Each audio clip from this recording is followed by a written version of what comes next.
Saya Azhar daripada Telekom Malaysia dan kami adalah rakan strategik kepada Kementerian Komunikasi, di mana Telekom Malaysia diamanahkan untuk membangunkan Next Generation Malaysia Emergency Services 999, NG MERS 999. Sekarang kita ada MERS 999. Dalam beberapa hari nanti, daripada hari Jumaat ni, kita akan ada NG MERS 999. Tapi that one will be very transparent. Saya punya presentation saya will be a combination between English and Malay. Hopefully okay lah ya. Alright. So saya nak mengucapkan terima kasih kepada Kementerian Komunikasi kerana menjemput, dan Kementerian Kesihatan lah menjemput kami datang ke sini lah untuk memberi sedikit berkongsi maklumat berkenaan dengan NG MERS 999. Because currently when we had our VM lab back in 2022, we have been working with Kementerian Kesihatan dan agensi-agensi yang lain lah, di mana semasa tu kita ada bekerjasama dengan bahagian pengembangan Kementerian Kesihatan Malaysia lah, right? Sehingga kini sekarang pun ada training that's going on dekat RC KL. So kita ada 3 tempat training. Kita ada di kita ada 3 RC. Kita ada RC Kuching, RC Kuala Lumpur dan RC Melaka. Alright. So nanti saya akan give the detail of those particular things during my presentation. Okay, these are the things that we're gonna, kita akan berkongsi lah. First is the transformation MERS 999 kepada NG MERS 999. Maybe para doctors, maybe you know about this, maybe you don't know about this, right? Just to share you. And then pengenalan kepada NG MERS 999, and then what is the scope on NG MERS 999 that we already have, that we already signed with Kementerian Kesihatan, sorry. And what are the technologies behind NG MERS 999? NG MERS 999. Alright, we have started MERS 999 pada tahun 1957 lagi. Masa tu kita Telekom, Jabatan Telekom dan sebagainya kan.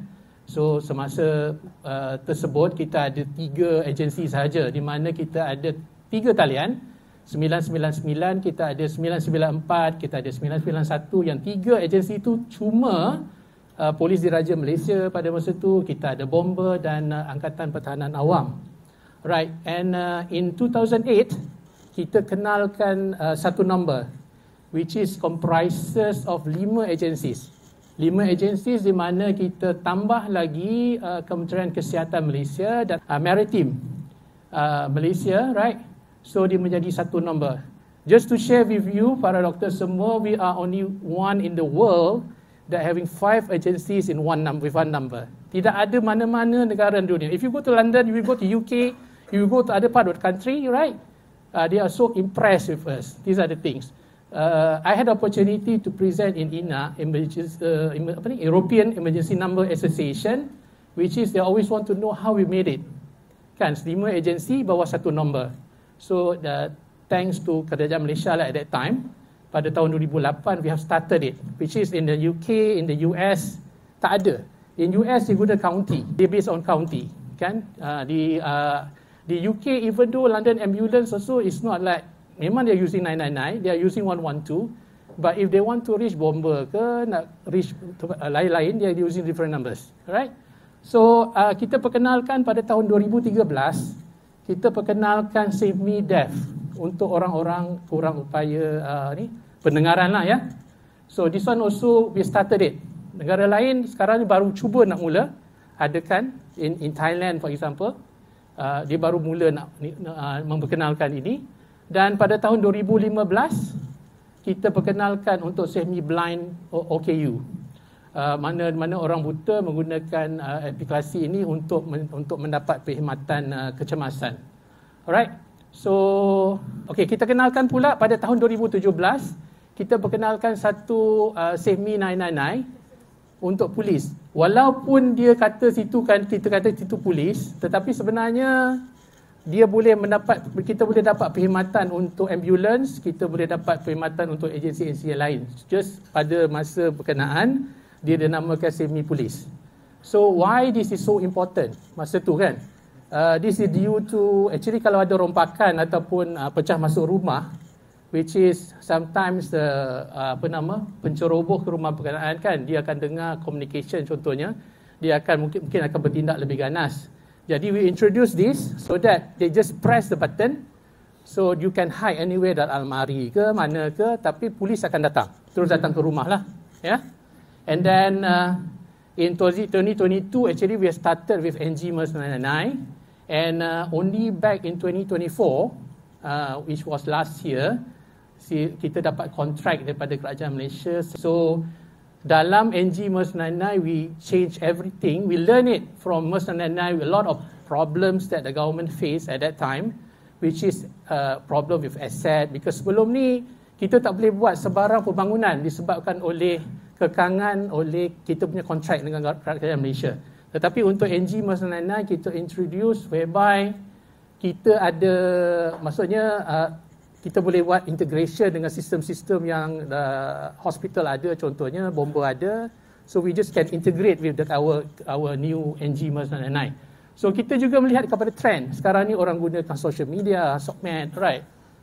Internet, ada yang kita gunakan big data punya teknologi, kita gunakan AI, kita gunakan Internet of Things. For example, those are driving kereta-kereta Malaysia sekarang ni ataupun kereta daripada overseas, they have the e-call, for example, dalam kereta whereby you can press the button.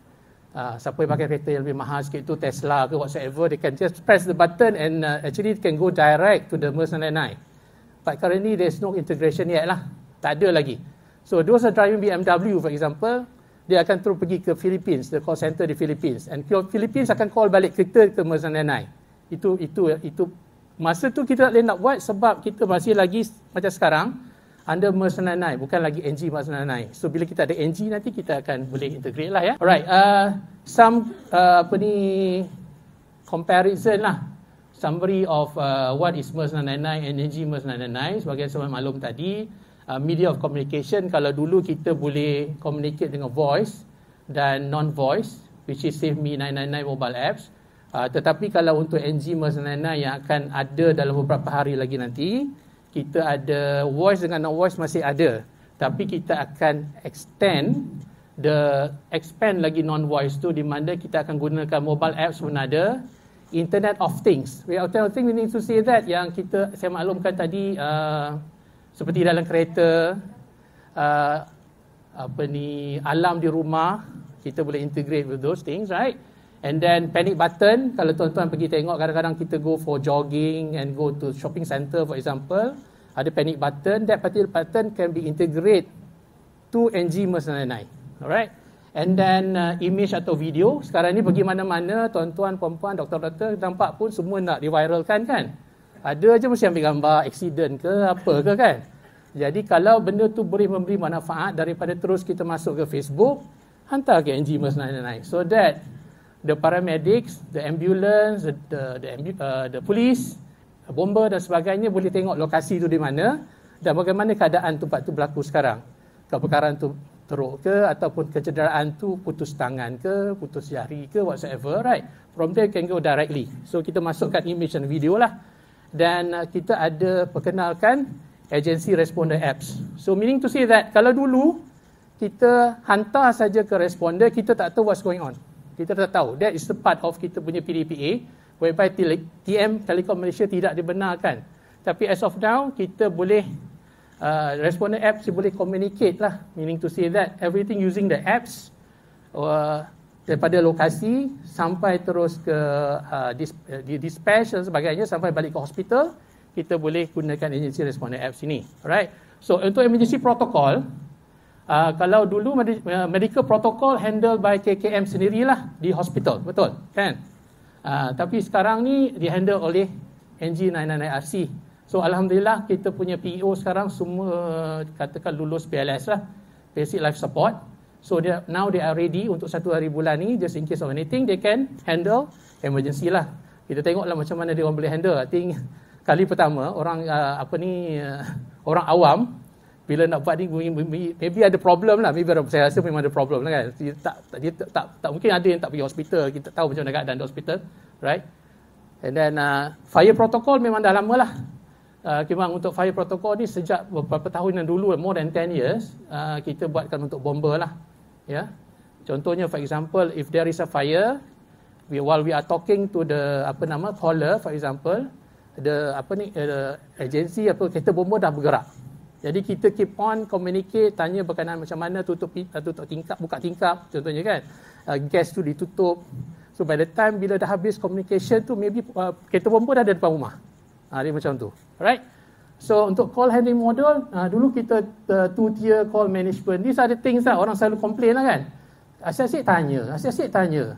Dah bagi tahu dah. Masa tu kita panik because this is happen to the doctors juga. Kan, bila dia tidak ada emergency, dia boleh marah orang kan. Sorry lah, just a joke, right? Tapi bila dia dalam keadaan dia sehingga ada emergency, dia pun nak cepat. Ibaratnya di ambulans ada sayap boleh terbang. Tu depan rumah kan.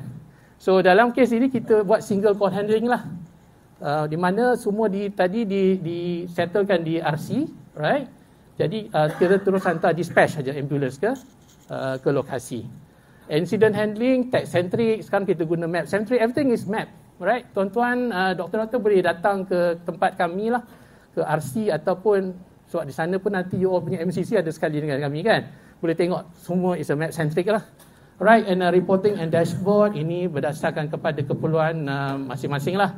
And then feedback management, kalau dulu kita baca surat khabar, orang komplain dan ada star, nang siang file, everything, right? Yang tidak kecekapan, perkhidmatan kerajaan lah. But as of now, kita akan sediakan provide official complaint channel. Kita panggil feedback management lah.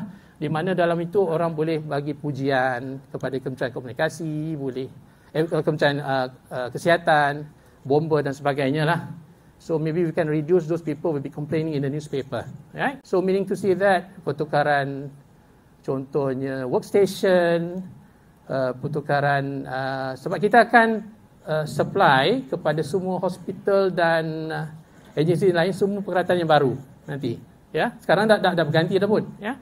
And then untuk asset management dulu dengan pihak kerajaan, tapi sekarang ni asset tu di-manage oleh Telekom Malaysia sendirilah. So kita tidak membebankan kerajaan dalam hal ini. So kita akan gunakan data driven technology lah, which is it is well user friendly lah, user friendly interface. Dulu kalau kita buat training, Kementerian Kesihatan dan lain agensi akan datang ke centralized training center di Taman Desa, right? Kenalah bercuti pergi ke Taman Desa, bukan bercuti lah, kena dilepas oleh ni untuk kursus di Taman Desa pada masa tersebut kan. Tapi sekarang ni kita ada training center by region lah, di mana tuan-tuan boleh pergi, kalau di daerah Pantai Timur boleh pergi ke Wakaf Tapai di Bomber, Wakaf Tapai Terengganu. Di Johor kita boleh pergi ke PDRM di Bakri Muar. Di utara kita boleh pergi ke Langkawi, alright, boleh shopping terus ya, Langkawi. Di Kuching, kami punya RC sendiri di TM100 di Kuching, dan di Kota Kinabalu kita ada di Tanjung Aru, which is TM premis lah. Jadi tuan-tuan boleh pilih. Jadi terpulang kepada tuan-tuan yang mana satu yang nak pergi, just dapatkan slot, right? Sebab sekarang kita gunakan konsep guna sama. So doesn't mean that tempat tu adalah dibakari untuk PDRM. Tuan-tuan dan perempuan, doctors, all that tak boleh masuk ke bakri PDRM. It's not that. The agreement is PDRM akan buka training tu. Kalau bomba. Tapi tak tahulah, maybe kena bila masuk ke bomba atau PDRM kena berkawat ke, saya tak tahu ya, itu saya tak tahu. Saya tak bertanggungjawab. Pengangkat tahu. Itu saya tak bertanggungjawab, okey. Ya, kadang-kadang dia kena ikut cara mereka kan, okey. So untuk emergency protocol, dulu kita ada KKM dan JPMM untuk bomba, tapi sekarang ni kita akan ada KKM dan bomba mesti ada, dan lain-lain akan ada juga lah, PDRM, APMM dan APM lah. Alright, ini sekadar untuk berkongsi lah ya, daripada Januari 2025 sehingga ke September 2025. Kalau tuan-tuan tengok ya, kalau panggilan kecemasan yang disalurkan ke KKM, the highest is 3.87. The paling highest lah ya. The most highest. So meaning to say that how important you are. These are the things, right?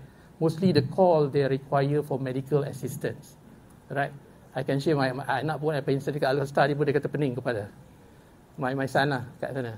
So dia kata a lot of emergency call, dia kata tak pernah rehat lah, dia kata kalau I think it is common, dia kata emergency macam tu, dia tak boleh macam mana kan. So kalau kita tengok yang dijawab oleh RC adalah in total is 7.4 million lah daripada bulan 1 sampai bulan September, 7.4 millions. So daripada situ kalau kita tengok pecahan dia, kecemasan adalah sebanyak 10.2% saja, which is 756 for 756,424 saja call yang panggilan kecemasan.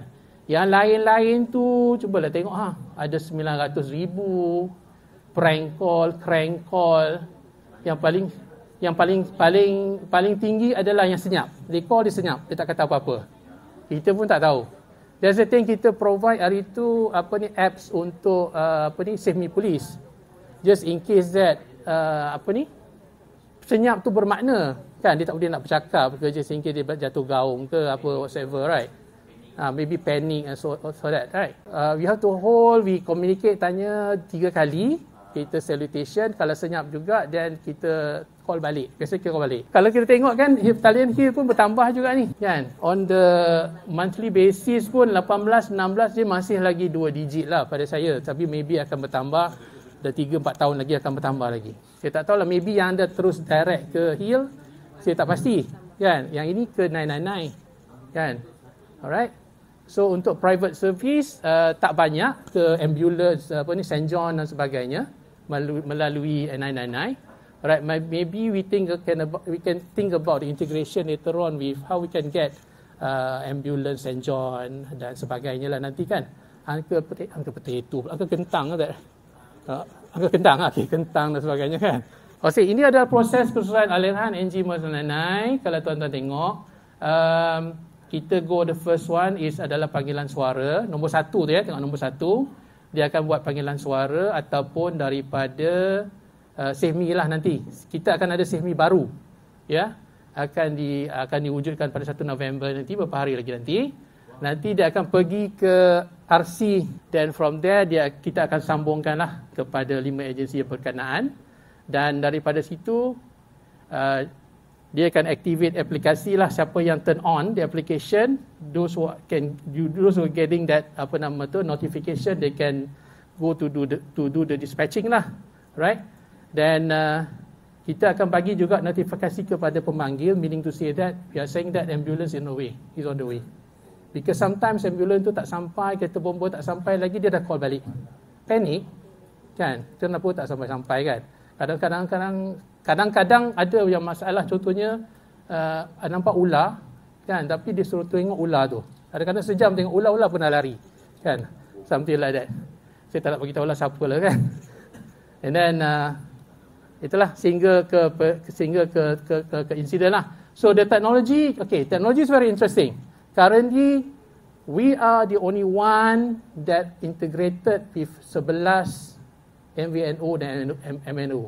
So meaning to say that kita already integrated with Celcom, with Unified Mobile, kita dengan Celcom Digi, dengan Maxis dan sebagainya lah. Semua kita already been integrated, right? And then kita pun also have a partnership dengan Google, dengan Android dan iOS untuk memberi perkhidmatan advanced mobile location. Alright, so they will be here to have the launch later on ML together with Google, because Google ni, when we are talking about accuracy, dia adalah 2 meter ke 5 meter. So we know the how dekat lah, maksudnya kita boleh tahu exactly, because dia based on Android yang kita pakai, telefon yang kita pakai, right? So this is the very advanced technology lah yang kita bawa lah untuk kita kenalkan dalam NG MERS 999. Alright, untuk pemandangan proses kerja ni, I think untuk MERS, kalau dululah ya kan, kita daripada orang awam ke RC, pusat kawalan, contohnya kita ke pusat operasi dan responder agensi. Tapi untuk NG MERS 999 kita boleh buat daripada orang awam ke RC juga, which is suara dan data. ke pusat kawalan, pusat operasi, tapi kita boleh buat panggilan lanjut kepada pemanggil lah, meaning to say that the responder can communicate daripada pusat operasi atau responder agency bercakap dengan pemanggil lah. Alright, untuk medical emergency, okay, this is your portion actually. This is MECC. Currently you will be together with TM di 3 lokasi. So tempat pun dah siap di MECC Melaka, MECC Kuching dan MECC Kuala Lumpur. So di jalan TM Bandar Kaabah di Melaka dan TM Kuching lah. So total pusat operasi zone adalah sebanyak 97. Okay. What we did is based on kita punya apa yang kita agree dalam kontrak ya dengan kementerian, right? Dan jumlah keseluruhan stesen kerja adalah sebanyak 75 unit. So meaning to say that setiap MACC itu dibekalkan dengan 25 workstation. So saya tak pasti masa tu dah memang didesain sedemikian. So kena penuhkan lah ya. Setiap tempat tu ada 25. So ada tingkat, akan bergantung lah macam mana shift tuan-tuan nanti nak buat macam mana kan. So waktu operasi adalah 24/7, 356. Alright, untuk setiap tempat itulah. Nanti ada juga paramedics dan the specialist kot, the pakar akan berada di TM jugalah. So I move to the next one, right. Di sini adalah paparan contoh di mana aplikasi pusat kawalan MACC itu nantilah. Kita ada CAD, dia ada 2 screen. CAD, lepas tu kita ada web integrated console dengan CTI lah. Nanti pihak PED dia dah buat latihan pun, sekarang dah start latihan pun yang sama. So di sini kita akan ada pengesahan maklumat, klasifikasi keutamaan dan hantar unit. Kita boleh menilai call card tu untuk melaksanakan manual dispatch jika perlu. Kita boleh hantar ambulans tambahan ke lokasi, contoh ambulans tu tak cukup due to kejadian tu besar contohnya ya. Lepas tu kita boleh merekodkan maklumat tambahan dalam sistem, memantau operasi dan memastikan POZ yang bersesuaian dengan keadaan pesakit. Alright, ini apps yang akan digunakan oleh anggota di lapangan nanti, right? Di mana dia akan bawa benda inilah, di mana kita dapat call card receive, dia akan acknowledge, kemudian dia akan en route, for example, kemudian dia berada di lapangan at scene, kemudian bila sampai dekat patient tu, di patient tu macam mana keadaan patient tu. Kemudian kita dah settle semua, kita transport the patient lah to the hospital, at the hospital, on the way back, then finish. Dia nampak, actually sebenarnya setiap agensi dia berbeza-beza lah, macam bomba dia lain, Kementerian Kesihatan dia lainnya, benda-benda macam itulah. So kalau kita tengok aktiviti ambulans, contohnya daripada sesi receive sampai ke at patient, itu adalah lokasi kejadian. Daripada aktiviti ambulans ke POZ, kita tengok daripada transporting ke sampai ke habis itulah ditutup benda ni. So everything is through apps. So di sini kita boleh pilih lah sama ada video recording ataupun select media, kita boleh hantar foto atau video lah direct terus balik ke pusat kawalan. NGMES dan lain-lain adalah projek yang strategik lah dan kritikal kepada kerajaan. Dan kami tahu why we've been awarded for this project because of the experience that we have dengan MERS dan NANA yang lalu lah ya, di mana bantuan kecemasan kepada rakyat tu memerlukan kesalih hubungan lah ya. Kemudian kita sentiasa bertambah baik SOP yang sedia ada lah, daripada MERS yang sedia ada tu kita belajar daripada yang ada sekarang, dan kita akan tambah baik dan kita siapkan sistem dan platform yang baru yang akan kita lancarkan.